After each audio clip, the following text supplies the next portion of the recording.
The views and opinions expressed in this podcast are simply that, opinions. All are presumed innocent until proven otherwise in a court of law.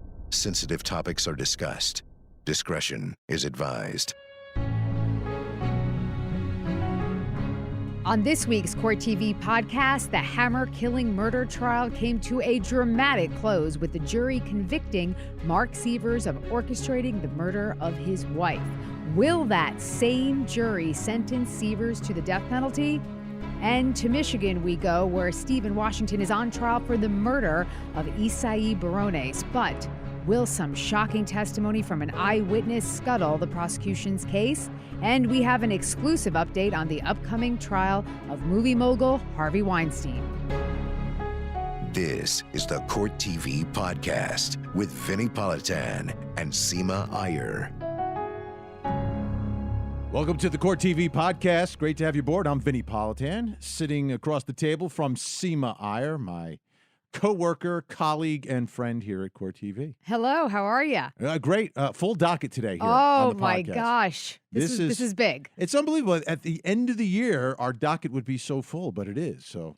Yeah, and we could have actually had more stories, but we only have time for the most captivating stories in the country right now. Yeah, let's get to it. Let's start with the stunning verdict that just came down in the case of Mark Sievers, the husband accused of orchestrating the murder of his wife. Convicted of orchestrating the murder of his wife. That's right. He was convicted. Okay. He's no longer All right. accused. Let's hear. We figured it out. Let's hear how it all came down in one Florida courtroom.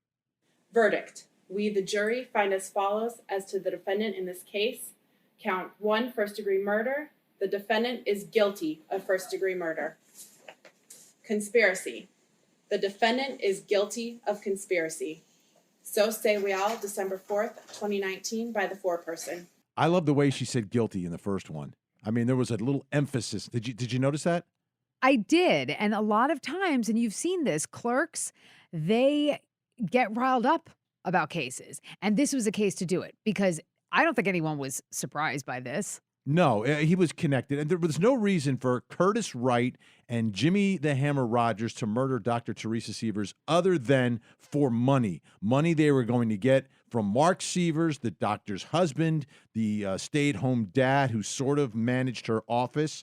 And he was going to get somewhere in the area of $5 million was the total package of life insurance that she had. And he was going to throw $100,000 or so to Curtis Wright, who was then going to give like $10,000 to the Hammer. Poor Hammer. Poor Hammer. Okay. And just to set this up, so Mark Sievers,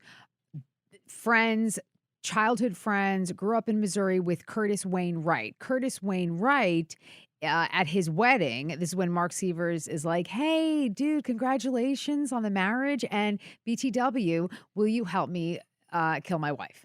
So he gets Curtis Wright on board. And then Curtis Wright brings in his friend, Jimmy Ray Rogers. I call him Jimmy the Hammer because that's what his girlfriend called him. That's what his girlfriend called him. He called himself. That was his nickname. I mean, and we saw photos of Jimmy Rogers' bedroom where he had hammers on the nightstand. Who has hammers on their nightstand in the bedroom? Well, if I'm a single woman, so I may keep a hammer on my nightstand just in case somebody came into my apartment. So I just...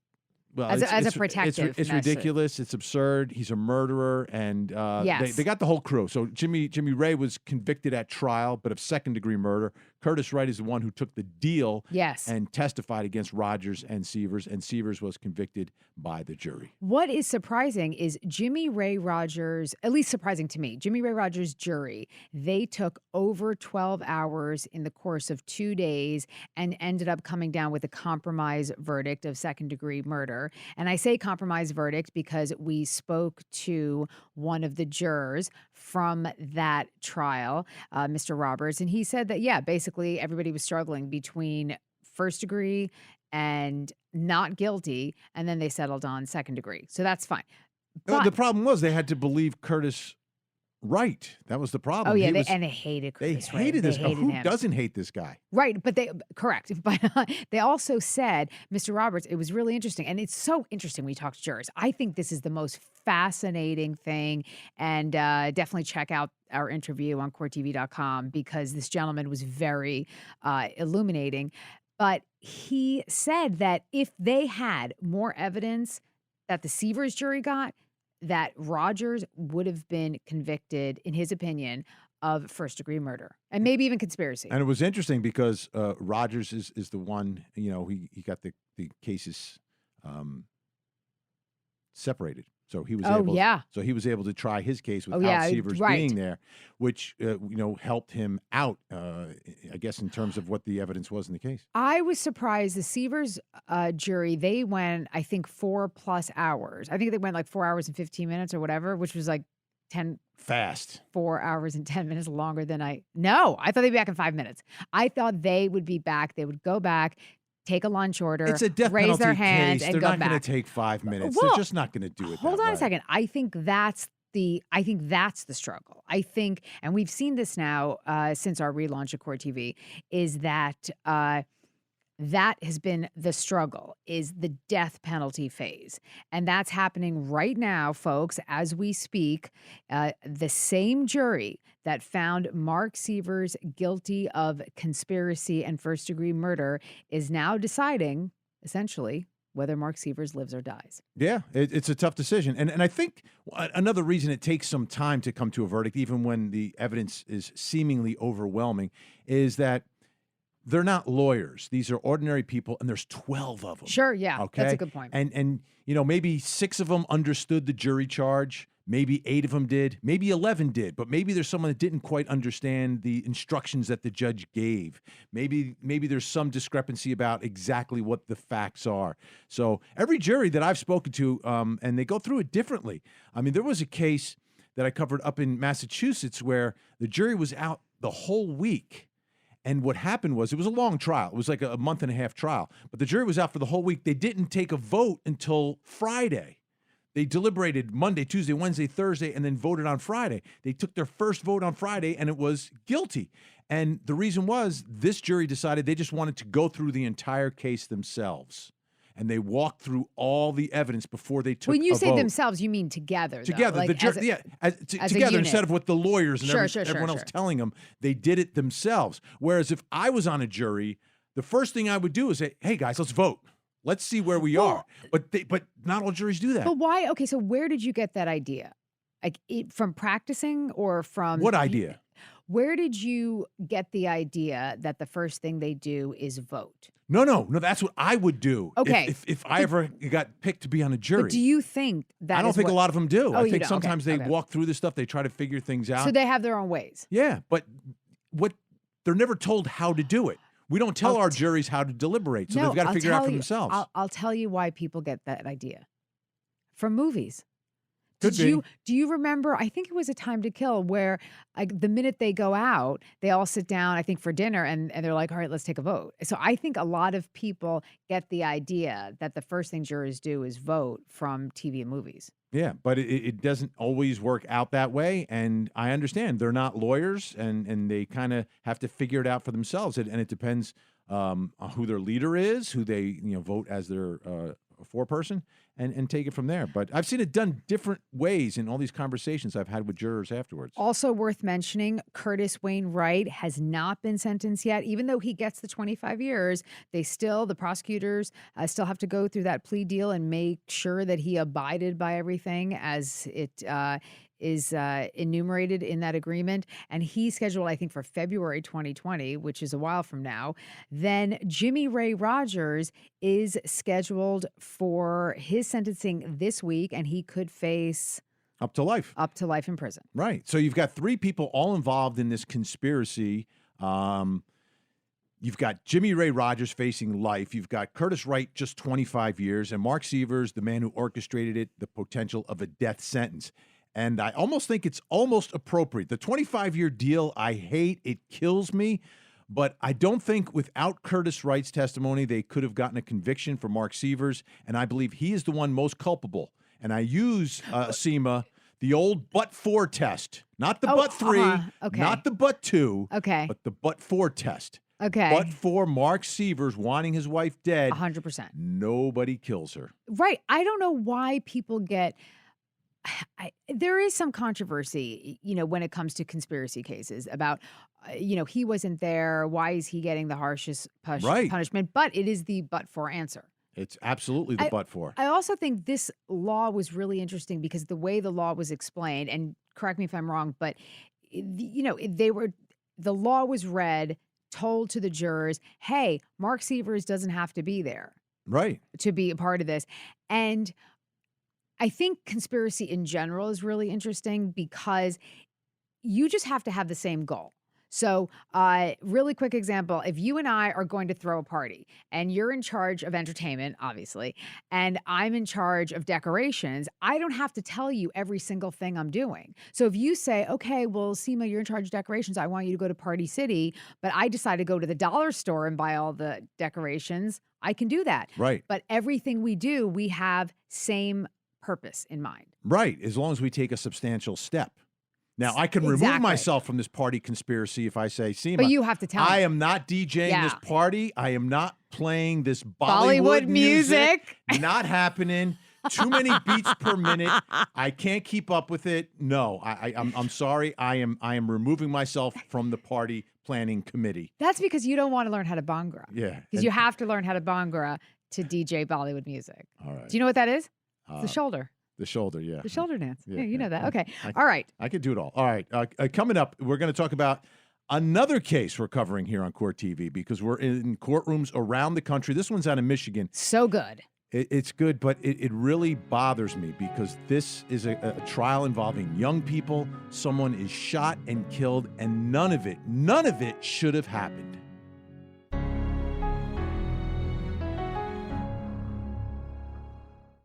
For more Court TV, watch it on cable, over the air, Roku, or go to CourtTV.com and stream live gavel-to-gavel coverage. Catch up on the big moments from our current cases and relive some of Court TV's most historic trials. Court TV, your front row seat to justice.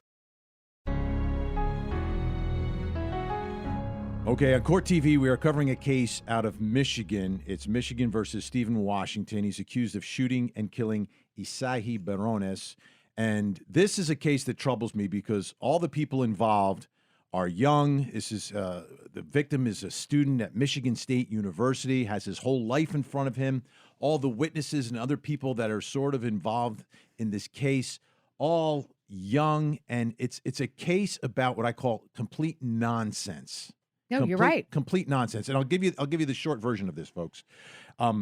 There's a guy named Ivan Keener. Okay, so apparently one night he gets into a verbal argument with some young women. Yes. Okay. Yes, absolutely. So in his mind, Ivan Keener, he's a 28-year-old man, by the way, and he's hanging out with younger people. But that's another story for another time.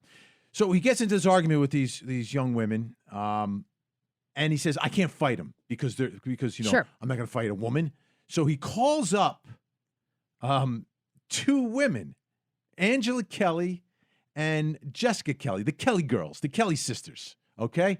And has them come over to fight these women he was having an argument with. Right. Like, who does that?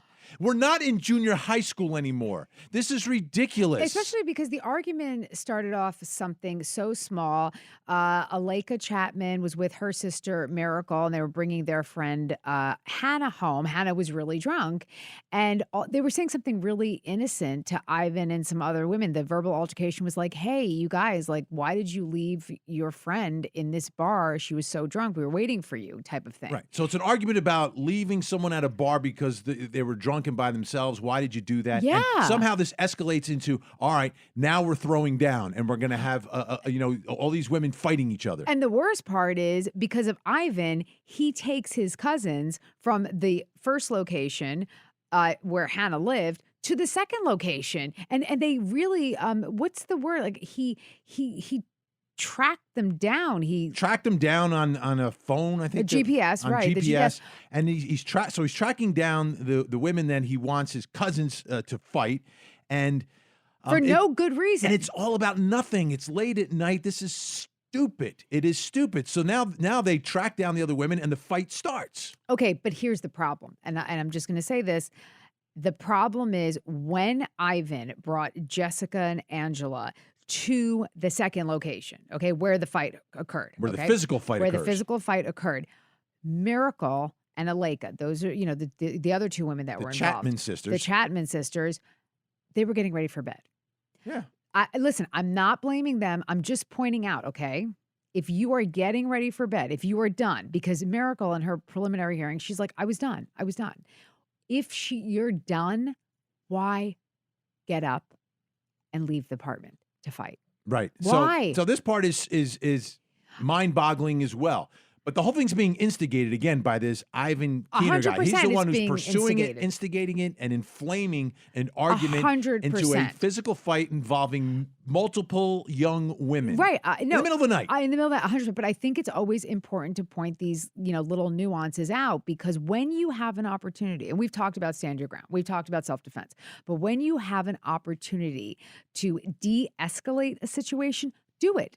And again, it's what you pointed out, all of these people were really young. So whether it's Miracle or Aleka, whatever it is that prompted them to get out of bed and go out, then they're going into the fire. They shouldn't have. They should have stayed home. And you're fighting about nothing. You're fighting about nonsense, absolute nonsense that is probably fueled in part by their state everybody's of been mind. drinking. Yeah, so everybody's been drinking. Got problems. Everybody's been drinking, and I think everybody or most of the group was smoking pot. Right.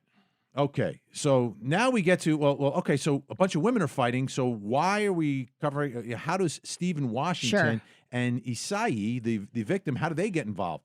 Well, they are both connected to the women. Yes. Right. You've got Isai, who is the young man who gets shot, the MSU student. His girlfriend is Aleka Chapman, one of the Chapman sisters. Meanwhile, Stephen Washington is the boyfriend of one of the Kelly sisters, Angela Kelly. Yeah. So at some point, they confront each other, and prosecutors say Washington pulls out a gun and shoots her. But Washington says he's not even there. Okay. Well, so this is what I guess the Chapman sisters are saying is like the minute they came down, like within steps of exiting their apartment, they're getting pummeled on. Getting beaten up. They're getting beaten up. And when the shots were fired, Aleka doesn't sound like she saw the shooter. Miracle was on the ground. And I think ID is so far, it's a big problem so far. Yeah, well, let's take a listen to Aleka because she testified, and you would think that everyone's there. This fight is taking place. Someone is shot and killed. Okay, so there should be a lot of eyewitnesses. You should be able to easily identify the shooter. Take a listen. The man that you saw outside the apartment with the gun, would you be able to recognize him today? If I saw him again, yes. Okay. And do you see him anywhere today in the courtroom? Okay, when I say I would be able to recognize him, it's like if I would have saw him like with a hood on or like the way he was that night, I would have been able to recognize him. No, I don't recognize him right now. No, I don't.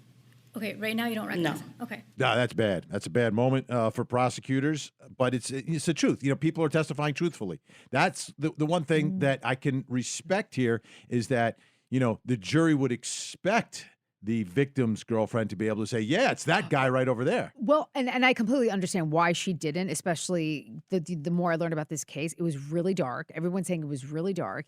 And according, at least to Miracle, I wasn't. And nobody knows each other beforehand. Right. Nobody knows each other. But it sounds like the fighting continued until right after the gunshot. So it was like they're in the fighting. So imagine, your punch is happening, gunshot interspersed with the punch.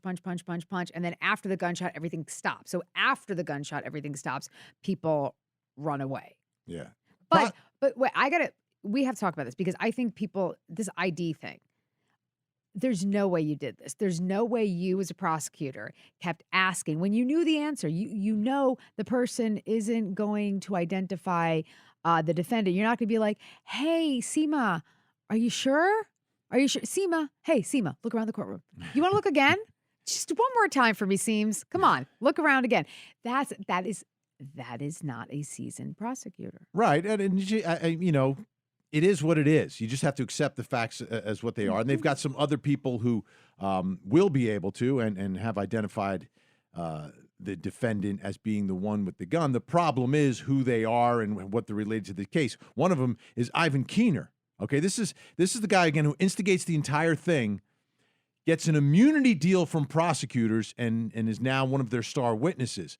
So that's a problem for prosecutors, is that one of their key witnesses is someone who got immunity, all right? So you've got to take his testimony with a grain of salt.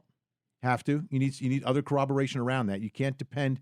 I don't like it, He should be charged more than anyone else. I mean, I don't think more than the guy who pulled out a gun and shot and killed someone. No. Right. But clearly, you know what I mean? Like, I just think has culpability here for the whole situation. It's all his fault. It is all his fault. I mean, it wouldn't have happened if he just walked away from a verbal argument.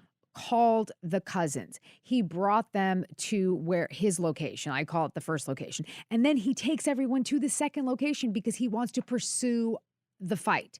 Yeah, that's such a problem. Now, the problem the defense has is that the defense, I think they chose the wrong defense here, right? Obviously. I mean, are you kidding me? He's not claiming self-defense that I'm in a fight because there is some testimony and evidence that the victim had a pair of scissors and a pocket knife. Correct. Right? And there was an initial statement that the victim may have had a knife or something that looked like a knife. Correct. But Washington is not saying self-defense. He's saying, I wasn't even there. I've got an alibi. I think because in the beginning, before the trial started, all the local media reports pointed to self-defense. I think self-defense would have been a viable defense. It's the obvious defense. It's always in more a fight. successful. It's always more successful in my experience. It is the obvious defense in a fight. But you know what? Sometimes it's because the defendant. I'm telling you. I mean, I just say this from maybe he believes he honestly wasn't there. What do you mean he believes he honestly wasn't there? Either you're not there or you're there. I'm trying not to call him a liar. Oh, that's nice. Oh, this is like a real Maybe really... he honestly believes that he wasn't there that night, or convinced his attorney that he wasn't there that night. All right, the attorney's got to go with what he says. Well, this case is just, and by the way, the big news on that case is that Angela Kelly, I thought she was testifying for the prosecution. No, siree, she's testifying for the defense. So this trial, it's rolling on, and of course, we'll talk about it next week's podcast. But up next, we have major, not only breaking news, but a Court TV exclusive on Harvey Weinstein, and we will talk about that after this break.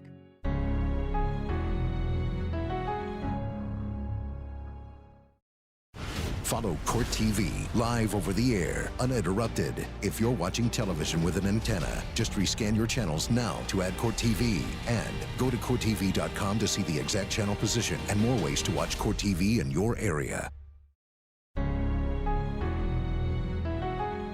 Major Weinstein update. Vinny, we broke this on your show. It was breaking news, Court TV exclusive, you name it, we got it. And that is Harvey Weinstein's health condition. Last week, he was on the courthouse steps. You noticed it. Yeah, I thought he had gout. You know the gout? What is gout? It's the rich man's disease. Oh, is it? Yeah. You get it from like shellfish and stuff like that. All right, well, you don't eat shellfish, do you? I do, but I don't have gout. Okay, knock wood, though. Yeah. Because, you know, I don't want you to get the rich man's disease. Okay, but listen, he was struggling. We watched the video over and over again, hobbling into the courthouse, limping down the steps, being carried by court officers and bodyguards, and the bail bondsman was even helping out. He did not look good. He didn't look good. He looked a mess. And during your show, I got the exclusive statement. It was just for Court TV's eyes only and now for the world. And that is from his lead attorney, Donna Rotuno. And she sent us this statement, and I'm going to read it to everyone. And of course, it is on our website, courttv.com. And this is from Donna Rotuno. I was dismayed to see all the press coverage incorrectly stating that Mr. Weinstein was trying to garner sympathy at his court appearance last week. Mr. Weinstein was in a serious car accident in August, which resulted in a concussion and has now necessitated the need for back surgery later this week. He has been using a walker to assist him as the back pain has increased. He wanted to leave the walker in the car, so it did not appear that he was looking for sympathy, as he is not. The press surrounding his physical condition is mean-spirited and false. Signed, Donna A. Rotuno. So many questions that this statement has presented. First off, what car accident? Yeah, we didn't hear anything about the car accident. I thought that would have made the papers in the New York papers, right? If you get into a serious car accident, right? Now, he's probably not driving, right? It says serious car accident. He probably has a driver, I would assume. It looks like he has a driver, yeah. So the serious car accident never made news, so we didn't know about it. Concussion is interesting, right? Was he wearing his seatbelt? He's got a concussion. Is that, all these things, I'm always skeptical, right? Bill Cosby, when it was time for his trial, all of a sudden he was a feeble old man, right? Well, he was old.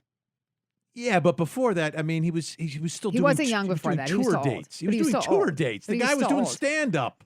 Listen, and all of a sudden at trial, he's like a feeble old man who's blind. Like, how does that happen? Wait, how does that happen, Seema? Was he? I don't. Wait, was he blind? I don't know. It seemed like he was feigning blindness, like he couldn't quite see everywhere. Well, my mother feigns deafness when she doesn't want to talk to me. So I mean, that's how people. That's how they roll. Well, it just seems when Meanwhile, you're on she was at trial, a concert last weekend. Yeah. So.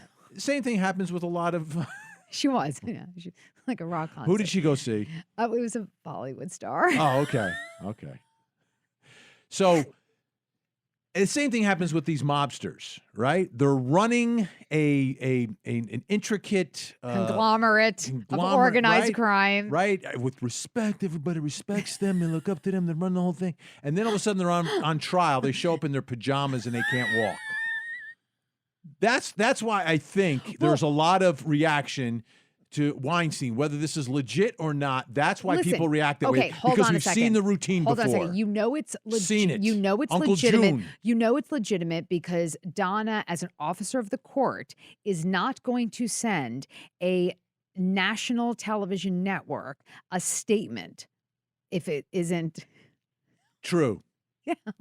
Okay. I got it. No, and I'm not. Do you have allergies? I'm not questioning Donna Sniffles. Rotuno. Okay. I'm not.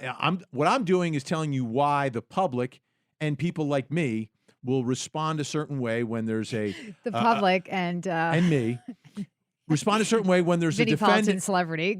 when there's a defendant who's facing serious charges, all of a sudden shows up feeble at court. I'm sorry. Well, okay, it's not. Let's just think about this How timeline. was he before then? It's not all of the sudden because he hasn't been in court for a while, so Right. it is consistent with the fact that we haven't seen him in a while. The closer we get to the trial date, the more his health deteriorates. That's the way the public is going to react. It's not funny. He's 67 years old too. I know. I know. Okay, but what? Okay, but do you think? All right, if he wasn't facing charges, do you think he'd have a little more pep in his step? Wouldn't you? Of course. I'd be peppy. Of course. If I wasn't facing life in prison. Right. But don't you think this was smart of the team to put out this statement? Absolutely. And it may very well be true. I think, and I trust that it's true. If it comes from Rotuno, I trust that it's true that he's having back surgery. My follow-up question to that is, okay, August was the car accident. The trial's in January, so we're having the surgery in the middle of December? Well, I do also believe that, because of the natural question being, okay, is this going to affect the trial? I don't believe it's going to affect the trial, the trial date. Obviously, the issue we're involved now with Harvey Weinstein, that's happening right now. This is Harvey Weinstein, personal life, medical life, right? But legally speaking, he is facing a change in bail conditions. And basically, New York's bail laws are changing. They're expected to change on January 1st. This affects Harvey Weinstein because Harvey Weinstein has been out on $1 million cash bail, plus he's had an ankle monitoring device. The ankle monitoring device he is paying for it to be monitored. That's coming out of his own pocket. Bail reform laws are changing a few issues. One is that every form of bail, or every bail package has to have 3 forms of bail. So there could be a cash, there could be a bond, there could be an ankle monitor. So he has to come up with some kind of bond package. So we're waiting to hear about what that's going to be. The other issue is this ankle monitor.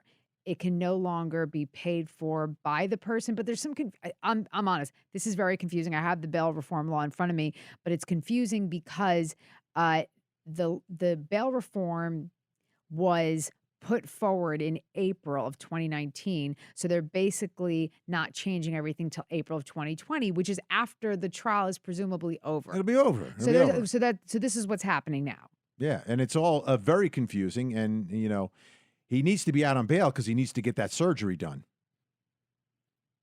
Yeah. Right? So if his bail ever got revoked, can I just how's he going to get the surgery? Well, then all of a sudden we've got a real problem, unless he wants to use one of those jail doctors. Okay, can we talk about that? Wait. I don't think he's using a jail doctor. Wait, hold on. Okay. Let me tell you something. Excellent medical care in jail. Excellent. Let me tell you something. The years compared to what? Compared to not getting a doctor. Right. Okay, but not when you can get the best best of the right, best. But let me explain. Best. But I'm saying, I think people should know this. This is what I've gone through. Okay, so as a defense attorney, and that was my bread and butter for 15 years. A lot of clients, when they were going through some health problems, right? We're looking out for a plea. We're like, all right, when are you really ready to get this surgery or get this procedure done?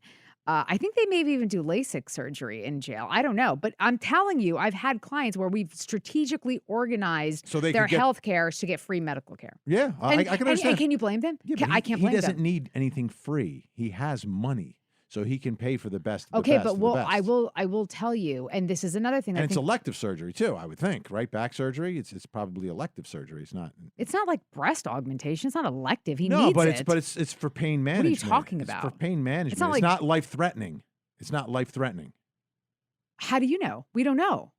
I would presume. We don't know. I'm just saying it's not like, getting a butt lift. I mean, it's your back. Well, her own statement that you read to me said that he's experiencing pain. So he's going to get the surgery because of the pain, not because his life is in jeopardy. I think that's life threatening. To me, that makes it, it doesn't make it life threatening. I think so. It makes it a little uncomfortable or very uncomfortable. Okay. By the way, if you have a back problem, do you use a walker? I thought you used a walker if you had leg problems.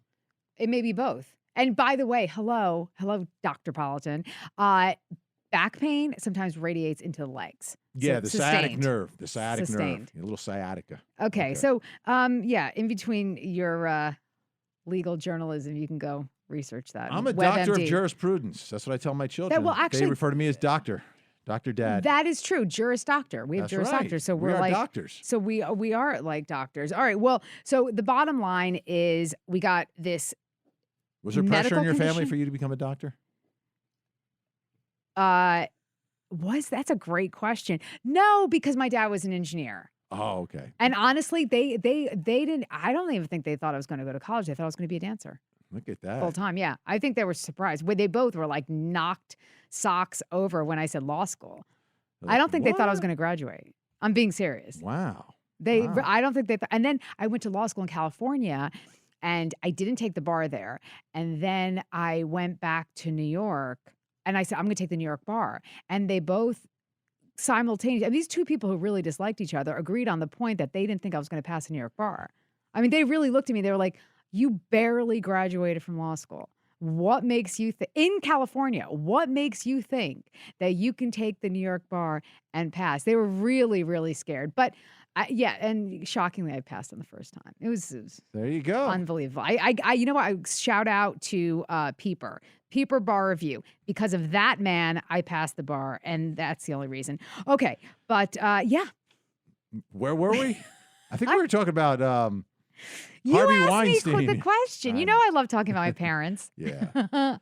All right. So Weinstein is going to get surgery. You don't think it's going to delay the trial. I'm taking it with a grain of salt because surgery can be very serious. Maybe he'll be, in traction for a while. He won't be able to walk around at all. He'll have to be carried into court.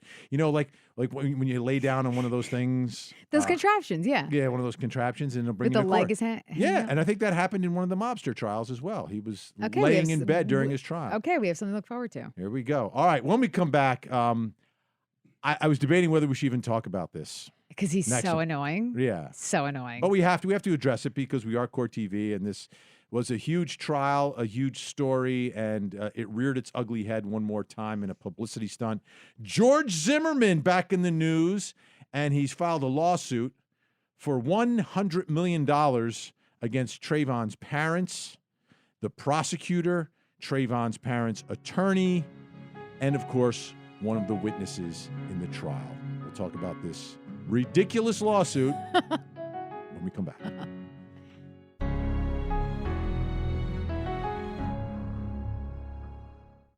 For more Court TV, watch it on cable, over the air, Roku, or go to CourtTV.com and stream live gavel-to-gavel coverage. Catch up on the big moments from our current cases and relive some of Court TV's most historic trials. Court TV, your front row seat to justice. In my hands, I have a lawsuit, a complaint, and I'll read the title. George Zimmerman versus Sabrina Fulton, Benjamin Crump, Rachel Gentile, Brittany Diamond Eugene, Tracy Martin, Bernie Delarionda, John Guy, Angela Corey, Florida Department of Law Enforcement, the state of Florida, and HarperCollins Publishers, LLC. The amount in the complaint, George Zimmerman seeking $100 million. $100 million. The causes of action, which is what you need to state in your complaint, is why you were wronged. He's claiming malicious prosecution, abusive process, civil conspiracy, defamation, defamation per se, defamation by implication, and that's it. So can I start with the defamation? Sure. Defamation, to win a lawsuit for defamation, one, you have to prove that someone defamed you, said something that was untrue about you. Okay. And then you have to prove that there was damage to your character, to your reputation.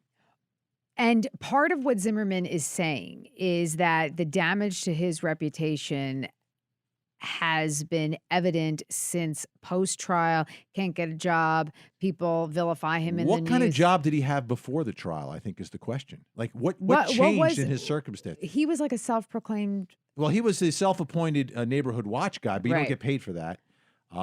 There was testimony that he tried to become a police officer, but that didn't work out for him earlier in his career. And I think at the time he may have been between jobs and was trying to go back to school. For what? I don't know, but I believe for Juris Doctorate? I believe his wife was pretty much supporting him at the time. Oh, that's right. That's correct. Okay. Yeah. This to me, this whole thing just reeks of a publicity stunt because there's a documentary that's documentary. People use that term very loosely these days. Anyhow, there's some sort of movie that's calling itself a documentary that's coming out about the case that talks about this, and it seems that the attorney connected to the lawsuit is connected to that movie. Benjamin Crump. Or no, the lawyer representing Zimmerman. One representing Zimmerman. So yeah, and absolutely. so there's two things I want to just mention. So Zimmerman's complaint that you just read from, he's saying, because the first question a lot of people had for us was, why now? According to Zimmerman, September 16th, 2019 was the earliest possible date that he would have known about this.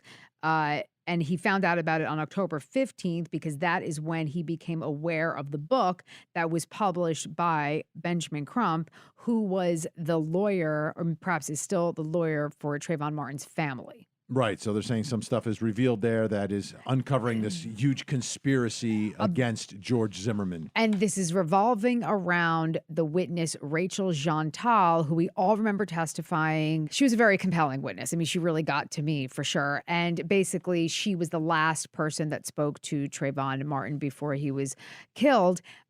now, whatever, Zimmerman saying that she wasn't the last person, it was somebody else, and that Rachel Jeantel was just pretending to be her at trial. And right, and there was a conspiracy to make her testify at the case, and she was, talked into it or, worked into doing all this.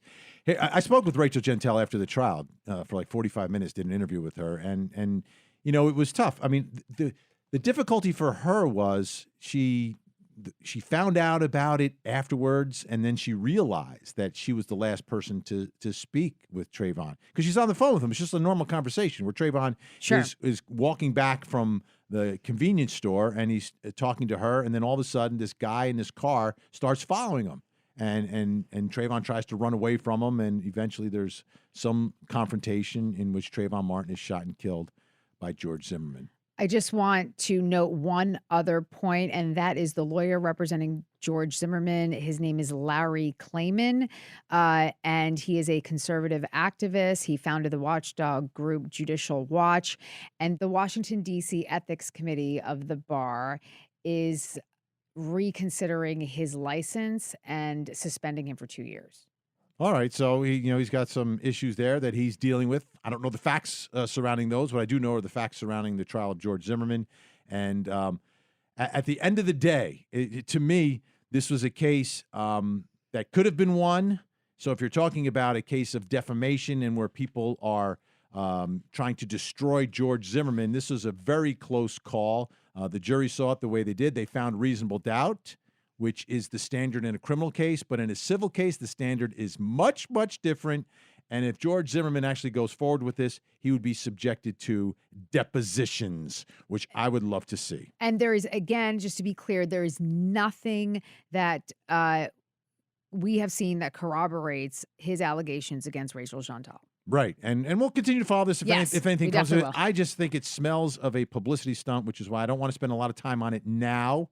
We'll see if something develops. If it does, we'll jump all in on it. And you don't have time to, because we have to wrap up, because you have to go put your false eyelashes on and get yourself on some television, Vinnie Politan. You see, now you have overstated the level of makeup that I require. He's a big fan of contouring, folks. Don't kid yourself. No. Don't kid yourself. No, you just need a little bit of powder so there's no but your shininess. cheekbones. I mean, you have such great cheekbones, Vinny. There is no contouring done. It is merely powder. So the lights, reflect. He's off actually of you. telling the truth, folks. He actually has banished the contouring They palette. tried it on me. They did try it, They tried and it on me. he's banished the entire No palette mas. from the makeup room. Okay, so next week we're going to have more big stories for you. We'll be back then. And you can also watch us on Court TV, because we're actually on television every day. Yeah. And if you have an antenna, please rescan it, folks. See you next time. See you next time. Thank you. This podcast is a production of Court TV. Go to courttv.com for more content, trials on demand, and to find out how to watch Court TV in your area.